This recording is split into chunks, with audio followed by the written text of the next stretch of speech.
Former Milwaukee County Sheriff David Clarke was in the hallway here. He was here yesterday, I think, doing MSNBC. I said, well, go holler at him, see if he'll drop in on the show. He was on the show previously via Skype. He's here. Sheriff Clarke, how you doing? Fantastic. Thanks for having me. Man. First and foremost, we see what's happening in Las Vegas there. A lot of discussion about gun control. Should there be action taken by Congress to move on guns? Police departments across the country are saying it makes no sense to literally have individuals with this kind of firepower who can wreak havoc on this country.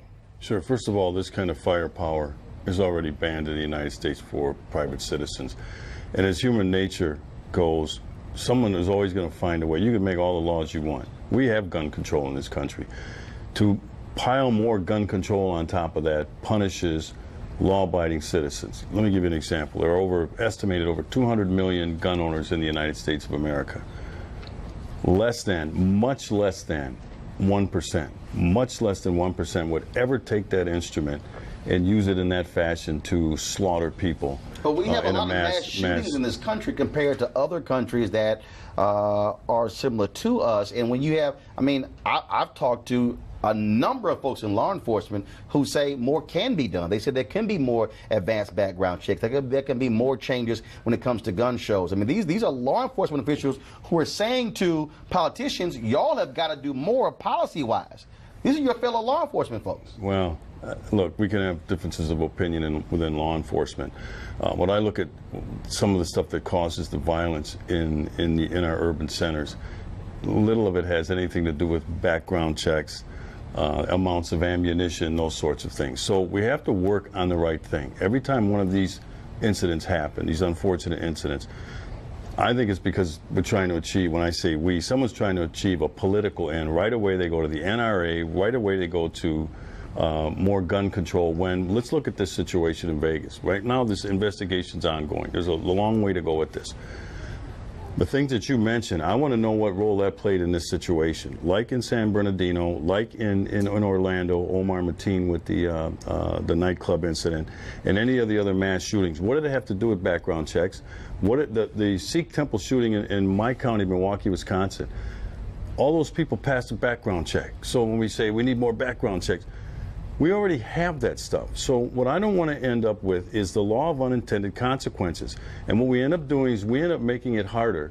We punish people who weren't involved in this thing. In other words, if I go to buy a firearm, and I've done this as a private citizen, it's a very steep hurdle to get to. It's not like you can drop into a 7-Eleven and just buy a firearm. One second, I got to go to a break, but even the majority of NRA members support advanced background checks as well. So hold tight 1 second. Welcome back. News One now on TV One. We're joined by former Milwaukee County Sheriff David Clarke.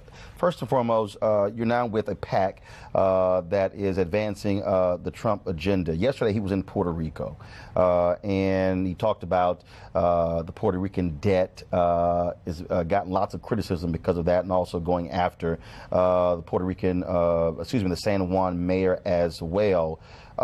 Could he have handled Puerto Rico a heck of a lot better when you have a 3-star general who said on the ground, we don't have enough resources down here to get what needs to be done? Many felt he did not show proper compassion for the folks that are bringing up their debt. Well, you know, first of all, in political back and forth, there's always these things that are lobbed, you know. Could he have done it better? I'm not going to get into that, okay? He gets blamed for a lot of things no matter what. He cannot, in some circles, he can do nothing right. Sound like Obama. 8 years with a lot of Republicans who said he couldn't do anything right. All right, but the Puerto Rican situation, first of all, you know, you had the hurricane come through there and nearly wipe out the island. They're still trying to get the power back on. There's work that needs to be done, and it's going to take some time. And then always when this stuff is thrown into the political realm, these things come up, Puerto Rican debt, which is an issue. But at that time, though, to me, it doesn't matter what your debt is. At the end of the day, when you got people who, Congressman Gutierrez was on here, he said they're literally burying folks in their backyard. I don't think anybody right now is talking about debt. I mean, Florida has debt. No one, and I'm from Texas. No one was talking about the debt of Florida and Texas when the hurricane's there. I don't think they have the debt in Florida like they have in Puerto Rico. But here's the thing. somehow we got to restore power in Puerto Rico. And those people who are responsible for that need to get that done, regardless of all the political back and forth. The mayor of in that area probably could have and should have done some things differently too. So you can say that all around. But well, the main thing for me is she was waiting in the water, going door to door, trying to say who anybody's alive. So she was doing some work. She spent more time before the camera instead of rolling up her sleeves and getting down there and getting some of it. And that's the political environment this has been thrown into now. Yeah, but she was wading through the water. Mr. Clarke, I'm glad you're here, man. Listen, if Paddock had yelled Allahu Akbar or said perhaps Black Lives Matter, I think that you, if based on your comments before on both those organizations and others, probably would have said that this was an act of terrorism. So I want to ask you very directly, since the origin of this act in Vegas, was an act of white America, is this an act of domestic terrorism? The investigation is not done. No, because if it was Black Lives Matter or Allahu Akbar, you would say terrorism, would you not? First of all, would you not, based on what you said before, brother? You presented me with a hypothetical. No, not really. You said if, that's a hypothetical. Yeah, if true. He had done this, but he did not do that. Well, how about this here? Should we call Steve Paddock a domestic terrorist? Yes, that's simple. That's for the authorities in Vegas and the FBI to determine and put a label on what this incident But Black Lives Matter. No, I'm just curious. Would you call Paddock a domestic terrorist? I don't have all the facts of the investigation. What about Black Lives Matter? I usually always preface when people ask me about these incidents. I usually start off by saying, first of all, I do not have all the facts. I have not been privy to any of the investigation. So anything that anybody asks me about is supposition. All right, but we could sit up if he had said Allahu Akbar, but he didn't. So to ask me that, if he had said Black Lives Matter or whatever, but he didn't. So you want to deal with what happened, not what might have happened. Spencer. So this debt in Puerto Rico, I just don't understand how it's related to helping them. I mean, I don't think that they're less worthy of help because they have some debt, right? Sure. Okay, fine. But the fact is that once these things enter a political realm, it goes to crap. It really does. And the charges start being made back and forth. Okay, you want to get hung up on, I don't mean you personally, people want to get hung up on the issue of him bringing up the debt. Okay, fine. But that's not going to help anything from this point moving forward. Power has to be restored. And this country has to be allowed to get back up on its feet. Literally, I got 40 seconds. In regards to for Vegas, question and answer. In regards to Vegas, I agree with the sheriff. The thing about it is, I went to school in Tennessee. You agree that semi-automatic weapons are fine? What I'm about to say is, let's go. I got 30 seconds. What I'm about to say is, the facts around this case have not been stated. We're all speculating right now as to what took place out there, and until we get the facts, until we get the facts, until we get the facts. But we can't call it that, right? But just like real quick, when the president before what happened in London, he immediately called it an act of terrorism, and we didn't have all the facts. So a lot of times in America, we do weigh in before we have a full investigation. I got 10 seconds, 15 seconds. Part of the human condition. All right, we jump to conclusions, and I usually caution people about that as well early on, because I've been involved where I was at the tip of the spear on these types of investigations. Got it.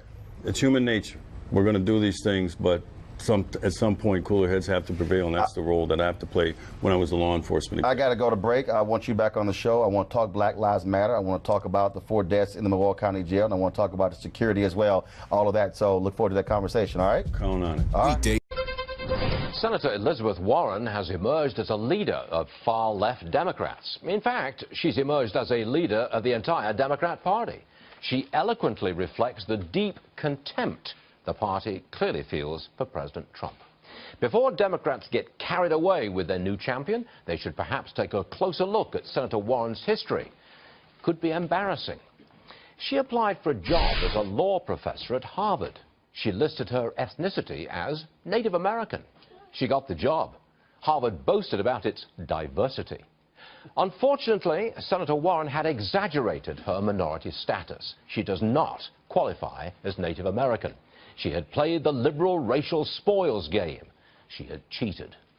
Later, Senator Warren railed against the wicked Wall Street bankers who had stolen people's homes during the financial crisis. Unfortunately, the National Review revealed that she had, herself, flipped houses. She had bought foreclosed property. She had taken advantage of distressed homeowners. She made a very nice profit.